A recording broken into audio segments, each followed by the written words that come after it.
It looks like here we are dealing with two fictional elements, SH and PE. And we have a three-phase diagram for SH, or at least two phases. We're looking at, I think, the solid phase and probably the liquid phase. And we have the initial and final states of that element provided. Yeah, going from presumably liquid, solidifying, and then cooling off as a solid. So what are we trying to figure out here? Or what other information can we get from all this?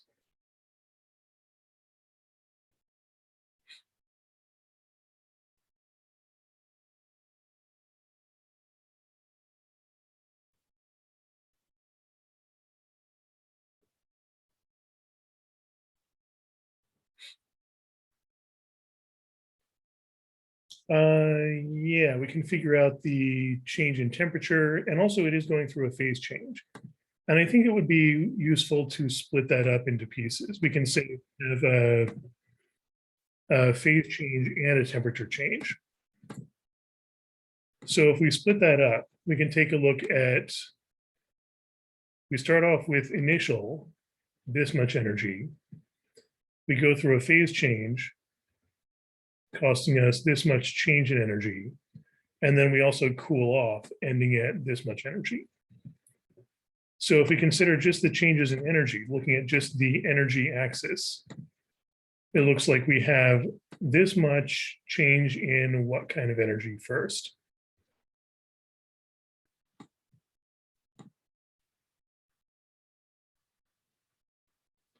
Yeah, that's going to be a change in bond energy of the SH element. And then we're also cooling it off. So what kind of energy is that? Yeah, so we've got this small change in thermal energy as well.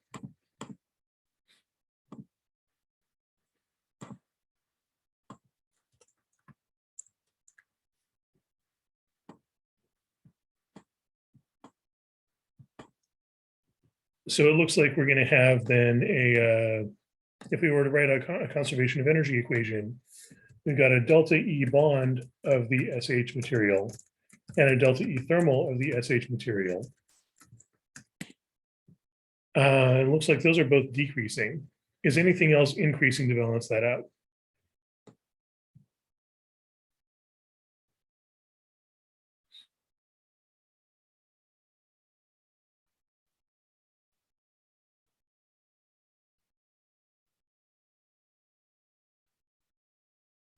What else is this interacting with?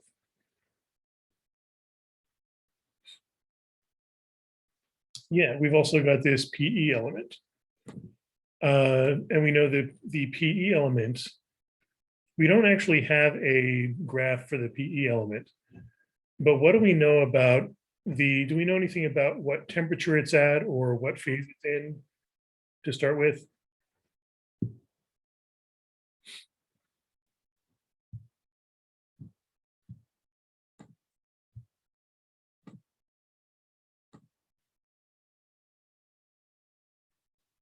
If we take a look at these two objects, we start off with a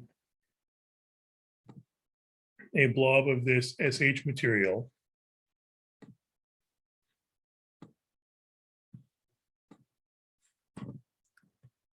Do we know how much SH?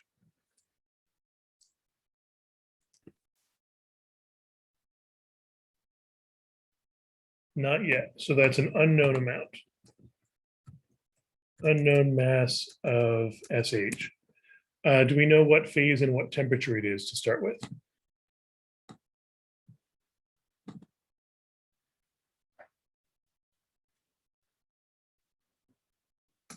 Yeah, according to the energy versus temperature graph, it does start off in liquid phase. And at what temperature? Yeah, we know it's at 22 degrees because that's given as the melting point of this element. And since it starts off, according to the graph, at the phase change point, that means its initial temperature is 22 degrees. So we know that much at least. And we know it's in contact with some unknown or a known mass. We know it's 0.5 kilograms of PE.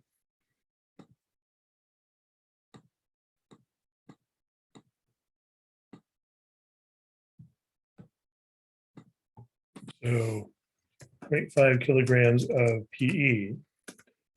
But do we know anything about the phase or the temperature of that PE?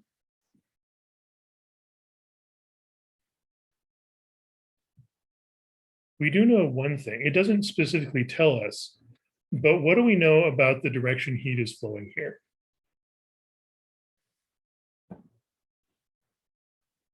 Which object is gaining energy? Which object is losing energy? Yeah, we know from the SH graph that SH is losing energy. Presumably that energy is going to the PE element. So that means heat is flowing this way. That the SH is losing energy and the PE is gaining energy. And heat always flows from what to what?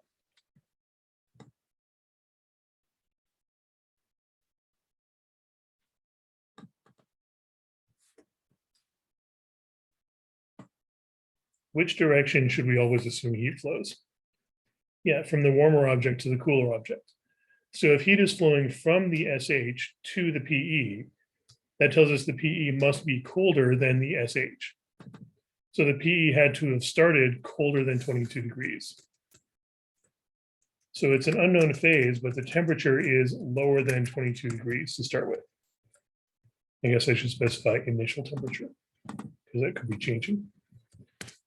And if we know that the PE is colder than 22 degrees, what phase does it have to be in? Yeah, that's got to be solid.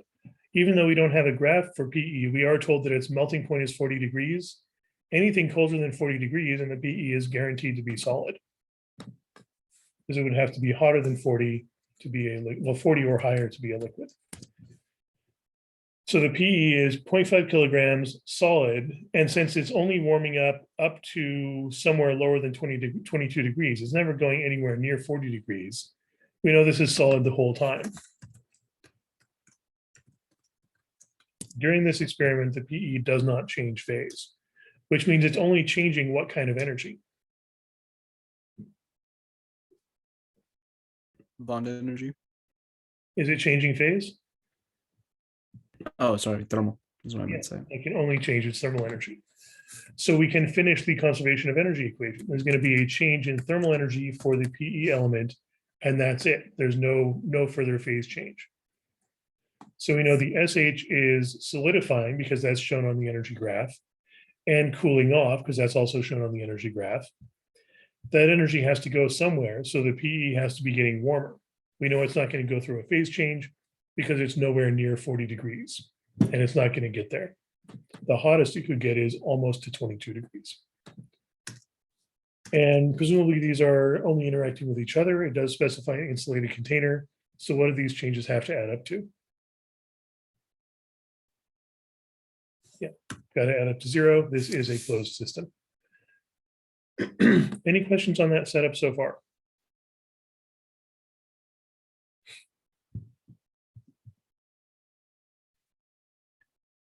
And do we know any of these values?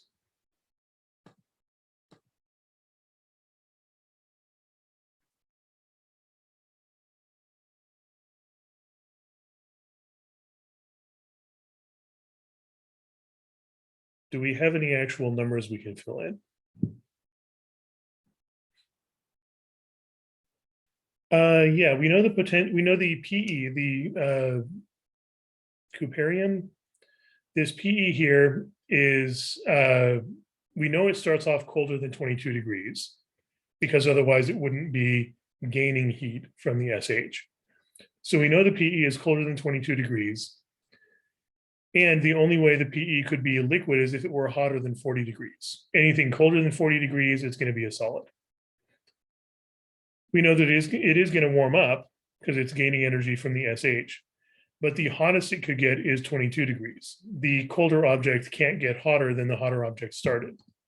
The only way you could get hotter than 22 degrees is if it were exposed to something that was already hotter than 22 degrees.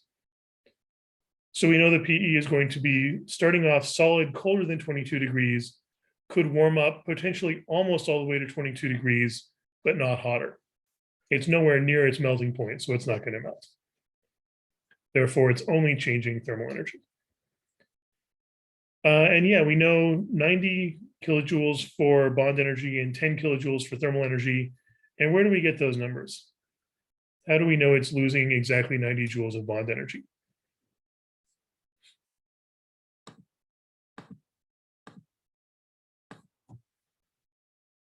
Yeah, from the graph. And the reason we can tell is this graph is actually numerically marked on the energy axis. We started, it looks like this is marked as 110, and we're going to 20. From 110 to 20 is losing 90 kilojoules. So we know from the graph, we can read that as delta E bond is negative 90 kilojoules. And likewise, delta E thermal, we're going from 20 to 10. So delta E thermal is negative 10 kilojoules. So we can actually just fill those in as numbers. Delta E bond for SH is negative 90 kilojoules. Delta E thermal is negative 10 kilojoules. And delta E thermal for PE, we don't know what that is. I guess we could solve for it, but we could also write that as our usual MC delta T formula. And we know the mass, 0.5 kilograms.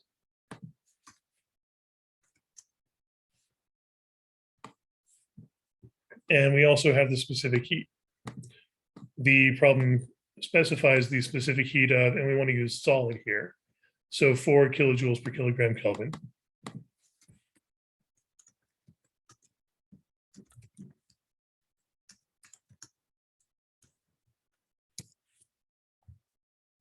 And do we know anything about the initial and final temperature?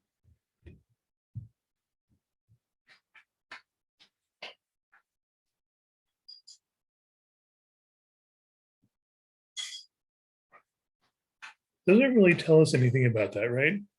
We were able to tell that the PE starts off colder than 22 degrees. And we know it's presumably going to warm up to the same final temperature as the SH. But we don't really know either of those. We could write this as T final minus T initial, but we don't know the initial temperature or the final temperature yet. So let's set that aside for now. But I think we can focus on the SH because we figured out everything we can from this approach so far. If we focus on the SH, we actually have some numbers. We know how much bond energy it's losing, and we know how much thermal energy it's losing.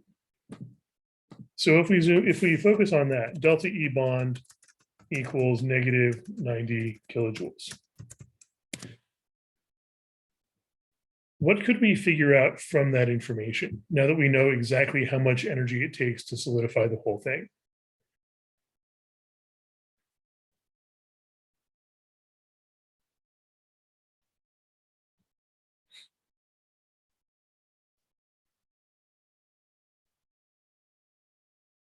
What else does delta E bond equal? Yeah, we could figure out how much substance goes through the phase change. And presumably that's going to be all of it because the whole thing is changing phase. So this lets us tell what the mass is. If we write delta E bond as delta M times delta H, do we have a delta H value for SH?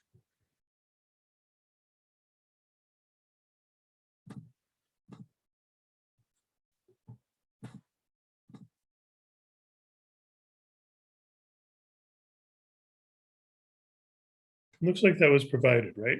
SH has a delta H value that was given to us. So we could fill that in for delta H. 112.5 kilojoules per kilogram.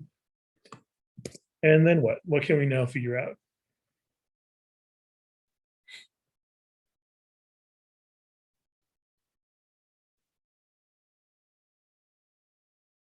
Yeah, we can isolate delta M by just dividing both sides by 112.5.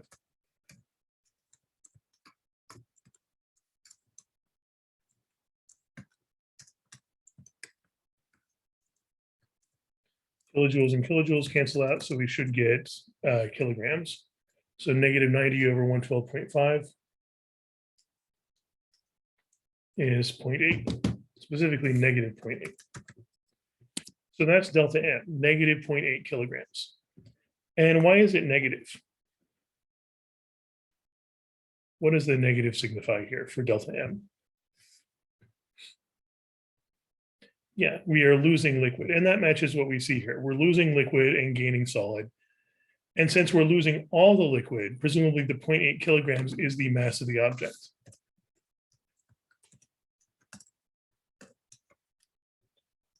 So this tells us the mass of the SH sample. That we know we have 0.8 kilograms of liquid. We're losing all 0.8 kilograms and gaining 0.8 kilograms of solid. So we now know that much. We've got exactly 0.8 kilograms of this material. Any questions on that so far?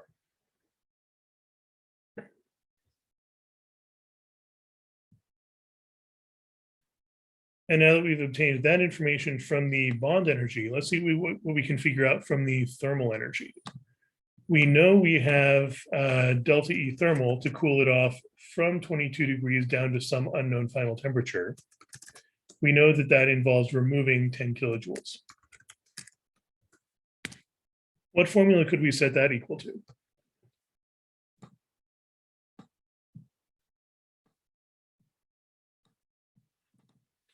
Yeah, write that as mass times specific heat times delta temperature. And the important thing is we now know the mass. If we hadn't checked the bond energy first, we would have to treat M as an unknown variable, but we now actually have a value for that, 0.8 kilograms times specific heat. And I think it gives us a value for that also. Specific heat for, and we are talking about solid here. So specific heat for solid SH, 5 kilojoules per kilogram Kelvin. And then delta temperature, how would we write that out?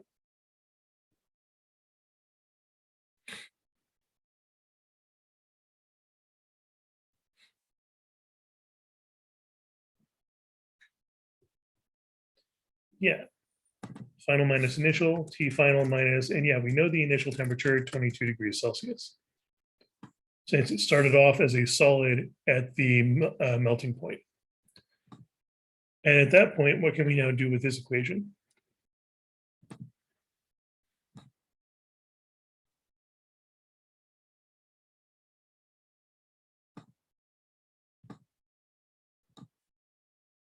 Yeah, looks like the rest is algebra. We can just solve this for T final, presumably divide both sides by this constant and then add 22.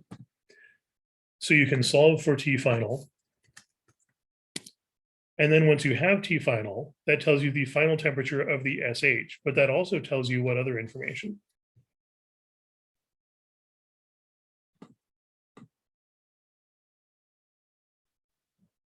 Yeah, that's the final temperature of the whole system, including the other substance, the PE. So that means we can substitute into this. So once you solve the this equation for T final, that's the same T final of the other object. So substitute that in. And at that point, what's now the only unknown left?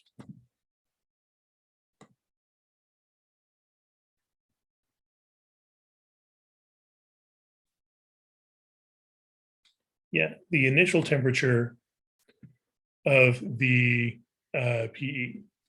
So you can then solve for that. And I think that's all the information we need here.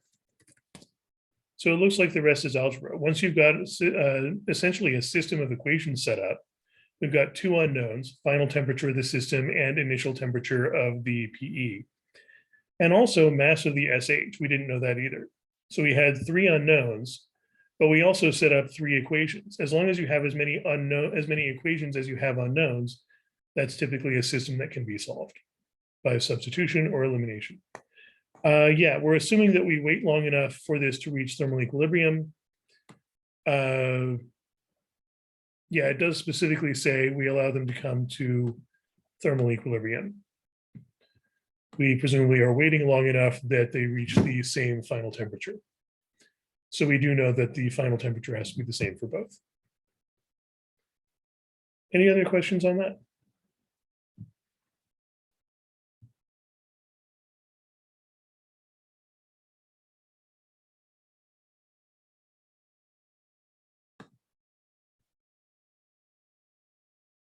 And was there anything else here?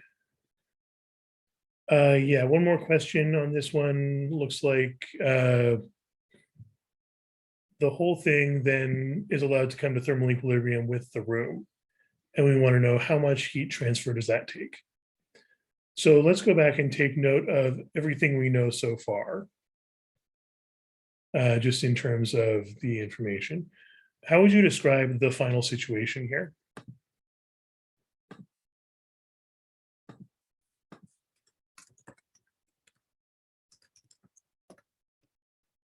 We have, looks like we've got 0.8 kilograms of SH, 0.5 kilograms of PE. What phase are they in and what temperature are they at?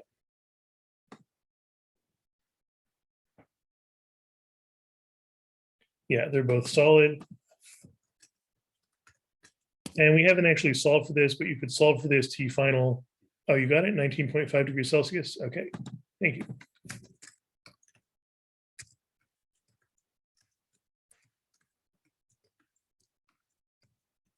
So solving for T final and then fill that in here. So that's the final situation so far. We currently have an insulated container with 0.8 kilograms of solid SH, 0.5 kilograms of solid PE. To solve for T final, what I would do here is combine these multipliers. 0.8 times 5, so that'll be 4. So that'll be 4 kilojoules per Kelvin. Divide both sides by that 4, and then add 22. And that'll tell you T final. So algebraically isolating that variable. And that should be 19.5. And then for T initial, yeah, whatever you end up with for T initial there. And it should definitely be colder than the final temperature, 19.5. So in the next part, it asks us what happened or how much heat transfer does it take to get to room temperature. And room temperature here is 20 degrees. So for these to reach 20 degrees, what types of energy are changing?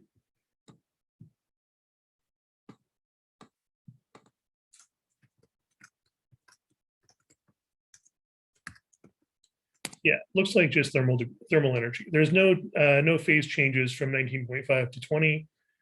So we can just say heat equal, that is the heat transferred between the experiment and the room, the surroundings, is delta E thermal for the SH plus delta E thermal for the PE. You could write each of those as MC delta T, mass times the given specific heat times change in temperature, final minus initial, 20 minus 19.5. So that'll just be 0.5 kelvins. So that I think is going to be a pretty straightforward calculation, just calculating MC delta T for both, adding them together. That's how much heat has to be transferred in order to make them warm up to room temperature. Any other questions on that?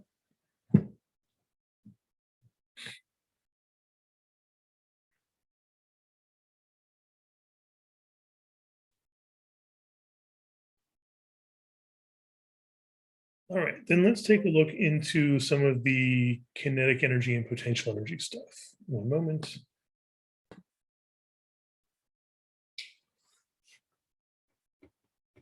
The foundation of potential energy is really all about work and force.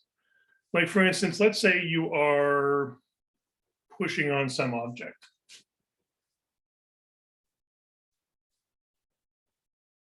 If you just got some object and you're pushing on it, what are you applying to that object? What do we call that push? Yeah, you're applying a force. So you're applying some force. The applied force, F, applied. And we usually draw force with a little arrow over it to signify that it is a vector. That is, direction matters. And if you're just pushing on the object and it's staying still, you're not really doing much of anything. But if you're pushing on the object as it moves, what is that called? A force applied to a moving object. What are you doing to the object? That counts as work. If the object has actually moved,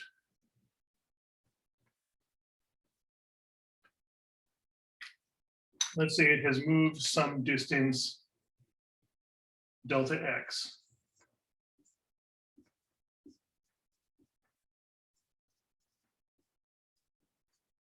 Distance traveled. Then that counts as doing work. You have done an amount of work, and the amount of work we would call force times distance. And that work done is a transfer of energy. By moving the object or by applying the force to the moving object, you have done work. You have transferred energy to the object. You don't even need to be making the object get faster or slower. As long as you're applying the force to the object as it moves, that counts as work, a mechanical transfer of energy, as opposed to heat, which is a transfer of energy due to a temperature difference. So we can say this work also equals a change in energy, a transfer of energy. Any questions on that so far?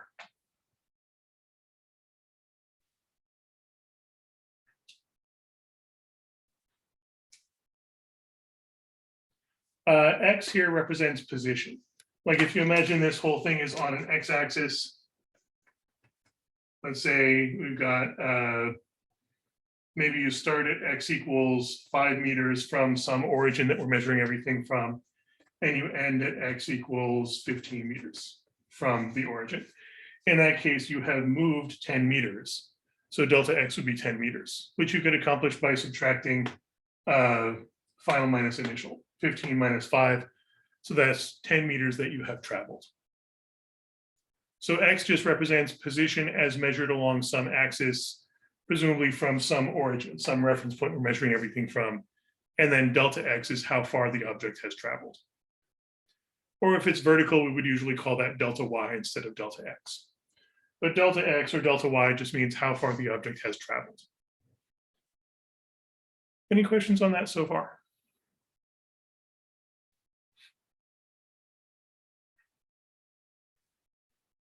So in some cases, like let's say you're just sliding the object along the ground. If you just got this heavy box on the ground and you're pushing it forward, and let's say you're just pushing it on level ground, it's not getting faster because you're pushing it, but what else is pushing back? Why isn't your push making it go faster and faster and faster? What other force is acting against you? Yeah, you've got friction. If you're just pushing this on, let's say, rough ground, and it's not getting faster, that's because friction is pushing back just as much as you're pushing forward. If the forces balance out, that means the object continues moving at the same speed. If your force was stronger than friction, it would get faster and faster. If your force was weaker than friction, then it would get slower and slower. But if they balance out, the object just keeps moving at a constant speed, which means it's not changing its kinetic energy. But you are still doing work to it, so you're transferring energy to it. What does that work turn into? What kind of energy is increasing due to the push?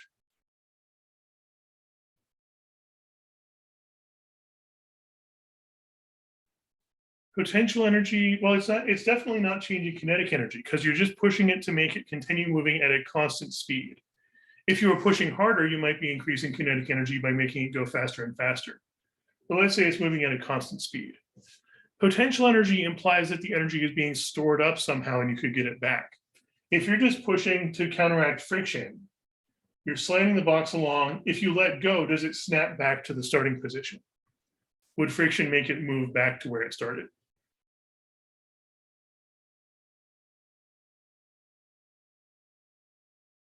Like if I'm pushing this tray with the eraser, I'm pushing on it, just enough to counteract friction. It's not getting faster or slower. If I let go, it doesn't snap back. I have invested energy into it to overcome friction, but that energy didn't really get stored in a way that I can harvest again. It doesn't get stored in a way that I can make it snap back to the original position. I did put energy into it. I did do work to it. What kind of energy do you think that work became? If it's not kinetic because it's not moving faster, it's not potential because I didn't store that energy in a way that I can get back. So what type of energy did change, do you think? Yeah, it's ultimately thermal energy. If you've got surfaces rubbing against each other, I mean, you can feel this if you just rub your hands together, they get warmer. By applying a force as your hand moves, you are doing work. But your hands overall aren't getting significantly faster and faster and faster and faster. They're just getting warmer and warmer and warmer. The friction is causing a transition from the mechanical effect, work, to thermal energy instead of potential or kinetic energy. So if you're applying a force to counteract friction, the work you're doing isn't really stored as potential energy, and it doesn't turn into kinetic energy because the object's getting faster and faster. It turns into thermal energy. We often describe that as energy that is lost as heat, in the sense that it's leaving the system of types of energy we care about. That doesn't mean that the energy just vanishes. It just means that it turns into a type of energy that we're not really considering part of our system. Because if we're talking about moving objects, we usually don't care how hot they are or how cold they are. What we usually care about is where they are and how fast they're moving and how they're interacting with each other mechanically. So when we talk about energy being lost as heat, we usually mean there's some sort of friction or air resistance that is turning mechanical energies that we care about, kinetic and potential, into thermal energy or bond energy that we don't really care about. And we would just consider that to have left the system. But let's say we don't have friction. Let's say instead of working against friction, let's say you're working against some other force. Like what would be another force you might act against as you're pushing on an object? Air resistance, would you say air resistance allows you to store stuff up? Like if you run your hand through the air really fast, fast enough that you can actually feel pushback, and then you stop, does the air push you back to your starting point? Yeah, maybe something else pushing back. Maybe gravity or any of a variety of other forces that follow certain rules. Gravity is one of them. Spring is another one. And electric or magnetic attraction and repulsion also work. There's a certain property that certain types of forces can have called a conservative force. And a conservative force basically means it allows you to store up energy to get back later. And this is where the idea of potential energy comes from. Let's say instead of pushing the object against friction, let's say this object is attached to a spring. Let's say the object is attached to a spring. And by pushing the object,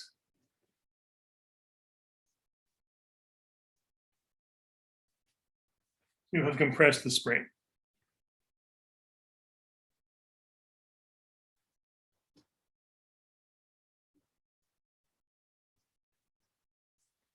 And that spring is pushing back. If you push the spring more and more compressed, the spring is pushing back against you more and more strongly.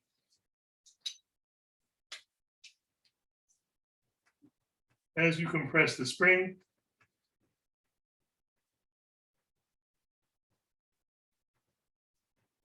it pushes back. And as you compress the spring more and more, does the spring push back with the same force, or does this, as always, or does this force of the spring get stronger and stronger or weaker and weaker? It gets stronger. If you just compress the spring a little bit, it's fairly easy to hold in place. But the more you compress it, the more difficult it is to hold it in place. So it pushes back with a force that is proportional to how much it's been compressed. We usually write that as force of the spring is proportional to X, where X in this context represents displacement. That is how far the spring has been stretched or compressed from equilibrium. With gravity, let's say you're holding an object and it feels heavy. If you hold it higher up, does it get heavier or weaker, or does it stay the same weight?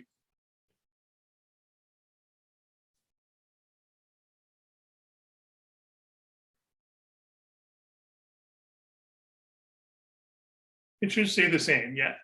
You are going to notice differences if you go like really far away from the Earth. It's going to be lighter because gravity is going to be weaker the further away you are.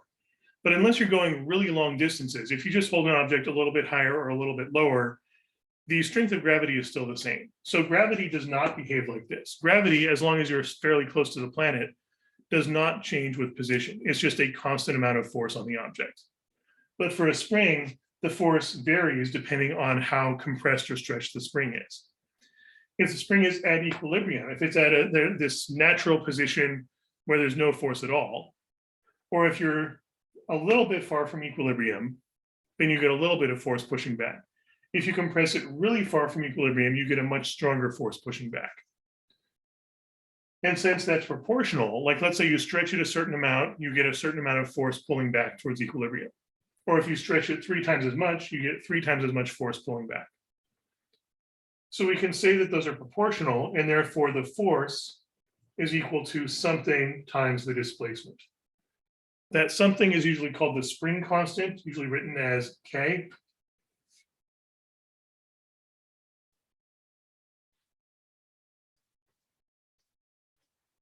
And this is essentially a measure of the strength of the spring, how sturdy the spring is. Like for instance, a slinky would have a very small spring constant because you can stretch it a lot with just a little bit of force. Whereas a spring in an automobile suspension would have a much larger spring constant because it takes a lot of force to stretch it even just a little bit. So this is a measure of how sturdy or how strong the spring is.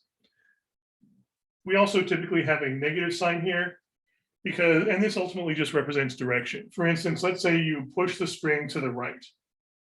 The spring is going to push back in which direction?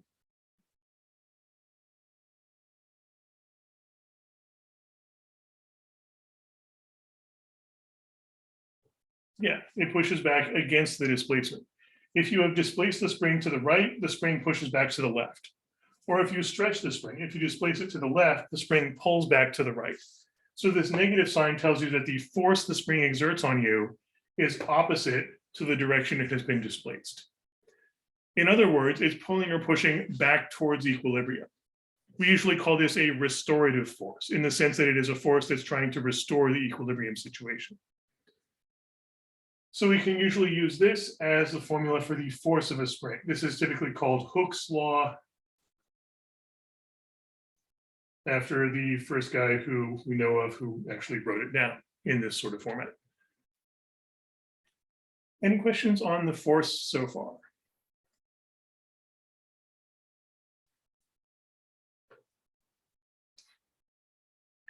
This also tells us something about the force you have to apply. The spring is pushing back. We've got the force of the spring pushing back towards equilibrium. But in order to just hold it in place or to allow it to move at a constant speed, you have to apply your own force, which is exactly opposite to that. So your applied force is exactly opposite to the spring force. That is, your applied force has to be positive kx. Or in other words, the opposite of the spring force. Because if they didn't balance out, if you didn't apply exactly the opposite force, then there would be a non-zero total force and the object would accelerate. We don't want it to accelerate. We just want to move at a constant speed so we don't have to worry about kinetic energy at all. It has kinetic energy as it's moving, but that kinetic energy is not changing if it's moving at a constant rate. So you're applying a force equal to kx. That is, the further you've pushed it already, the more force you have to apply just to keep it moving. But if you want to figure out how much work that takes, what do you do to force to convert it into work?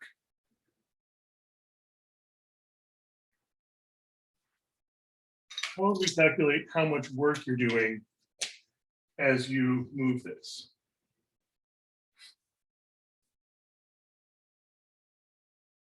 Yeah, we multiply by displacement. The force you're applying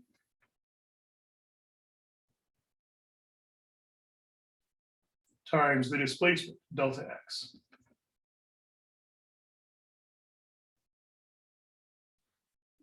So how much force you're applying to make this keep moving at a constant rate times how far you travel.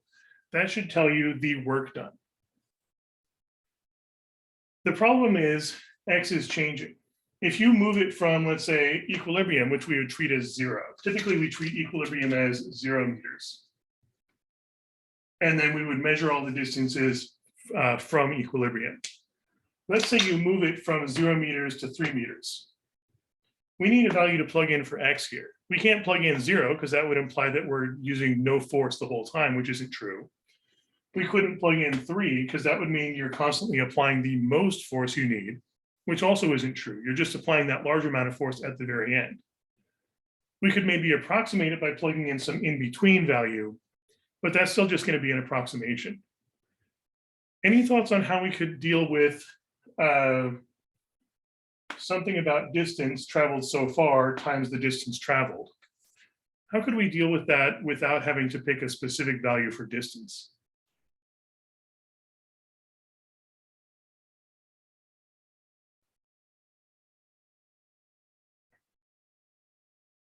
Yeah, one useful way would be to split it up into smaller pieces. Instead of looking at the entire interval, let's say we take the force right now times a little bit of distance, plus the force right now times a little bit more distance, plus the next bit of force times a little bit more distance. The idea of how do we make this more accurate? Because if we just pick some location and calculate the force somewhere in between and multiply by the distance, that's just an approximation. The force Kx is constantly changing as we compress the spring. So we can't really just choose one of those values of force and multiply by the total displacement. That'll just get us a very inaccurate approximation. But if we split up that distance into pieces, let's say this is X final. If we split this up into, let's say, 3 pieces,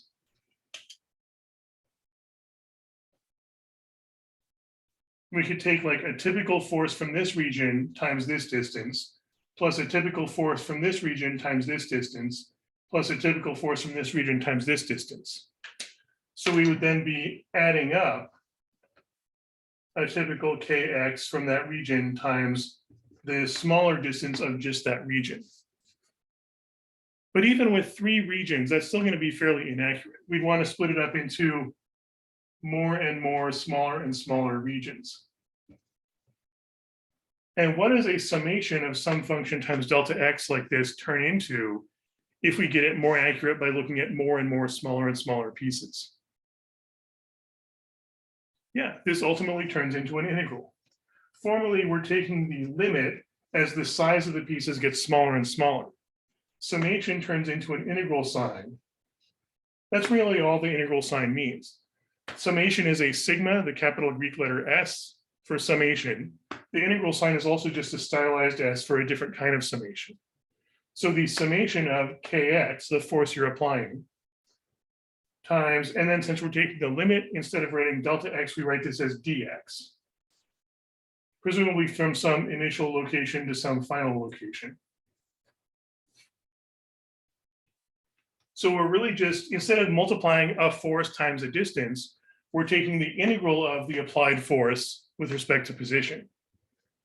And what is the integral of Kx with respect to x, assuming K is a constant?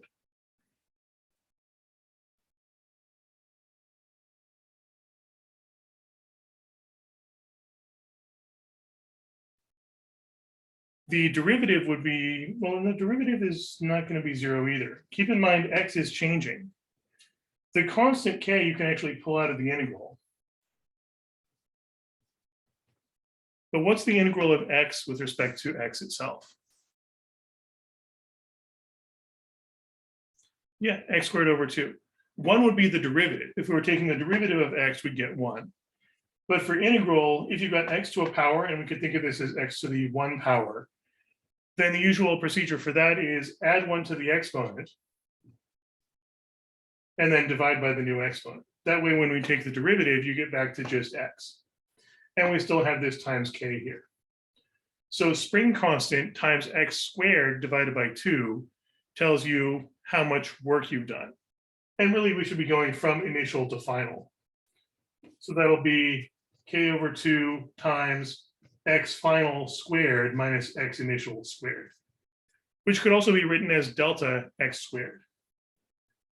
In other words, let me put this front and center here. The work you have done to make this happen is half of the spring constant times the change in position squared, in the sense of the final position squared minus the initial position squared as measured from equilibrium. That's how much work you have done. And in this case, we can say you have invested that work and it was stored up. Because what happens if you then let go of the spring?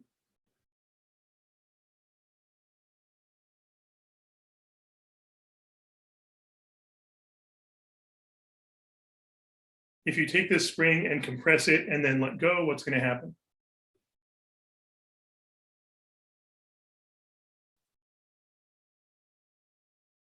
Yeah, it snaps back towards equilibrium.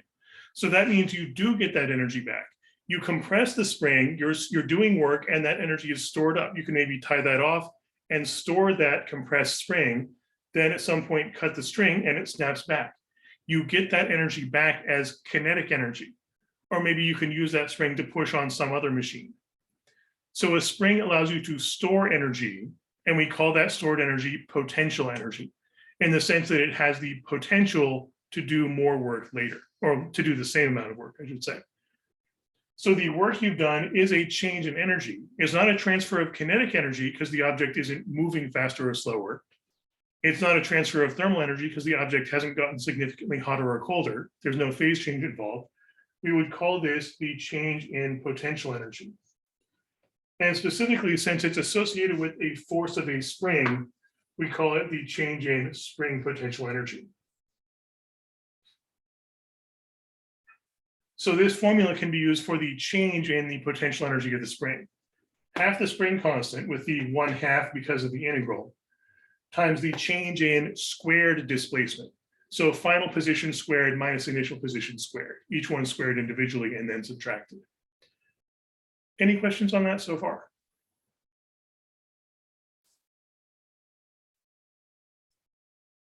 And one other quick thing before we go. Ultimately, we found this formula for change in potential energy by integrating kx with respect to x. Where did we get this kx? What did that represent in the first place?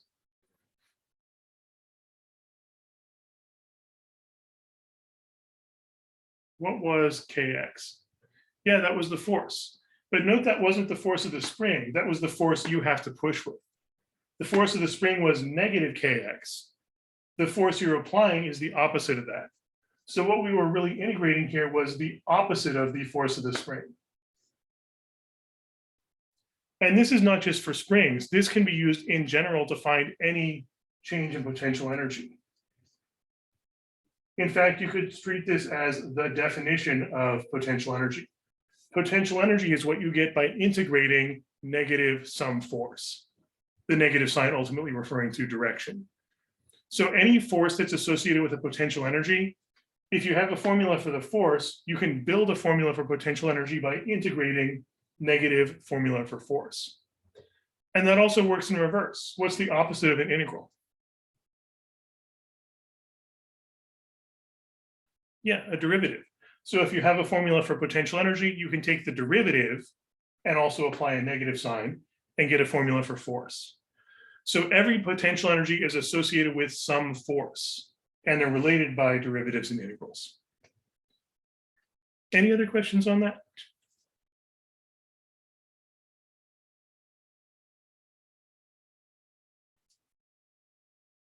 All right, feel free to email me if you have any other questions or if you want to request any topics for later, and I will see you next time.